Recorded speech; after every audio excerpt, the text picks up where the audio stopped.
রোজার সময়, ঈদের সময় এই যে যাকাত জিনিসটা, এটা কিন্তু অনেক বড়।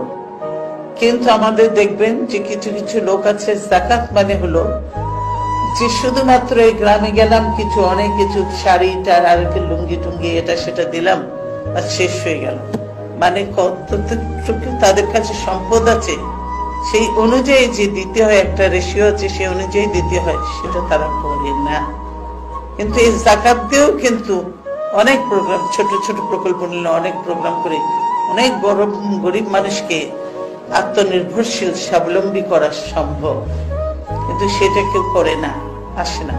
আমাদের আগে আসা উচিত সবাইকে। সেজন্য ইয়াং যারা আছে তাদের দায়িত্ব হলো এখন এদেরকে বলা যে এই কাজগুলির মধ্যে তোমরা ঢোকো এবং মানুষকে আহ্বান করো।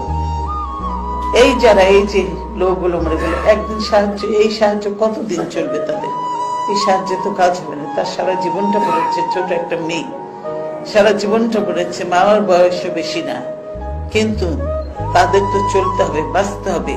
সেই জন্য তাদেরকে অবশ্যই আমাদের যখন দল, ওনারা দেখেছেন, খসরু সাহেব বলেছেন, উনি সিটি সভাপতি দেখেছেন, আমরা দেখছি যতটুকু সম্ভব আমাদের পক্ষ থেকে আমরা করব।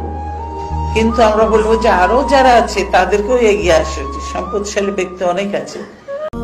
রাসূলের রওজা মুবারকে জানাই লাখো সালাম, রাসূলের রওজা মুবারকে জানাই লাখো সালাম।